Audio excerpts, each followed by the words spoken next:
Prescott School District continues to face online backlash by the thousands tonight after announcing new student restrictions. THV11's Sarah Habakowitz sat down with the superintendent of the Arkansas School District to clarify their policies and compare them with those in other schools.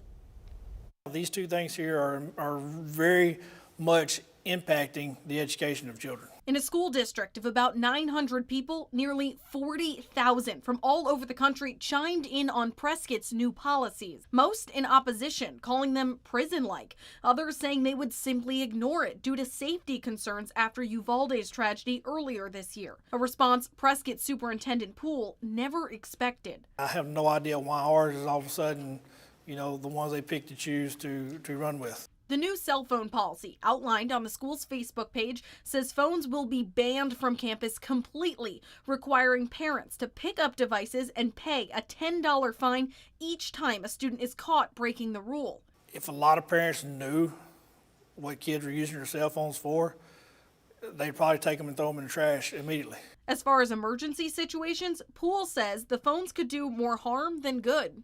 If you're in a situation and you're going to contact your parents, what's the first thing the parents want to do? They're going to want to come to school, and they're going to cause a lot of chaos. And you're going to have a lot of parents who have guns that are going to come to school. New guidance, as written, also restricts bathroom use, punishing students with a tardy for any missed class time. But Poole says that's not the intention. We had so many kids that would say, hey, I need to go to the bathroom, and they'd be gone for 30 minutes, miss class time. We had to have something in place to prevent that from happening. We have never, and we will never, ever prevent a kid from going to the bathroom.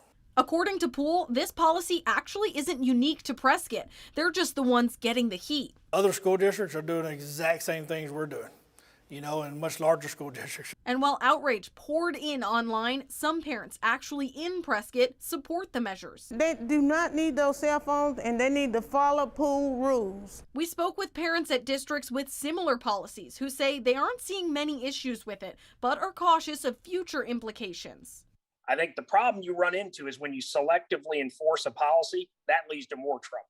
And Poole says there can be exceptions to the rules. And every child is different, and every situation is going to be different. Adding that he's always open to change. The next board meeting is open to everyone, but does not currently have a publicly set date. Reporting in Prescott, Sarah Habakowitz, THV11 News.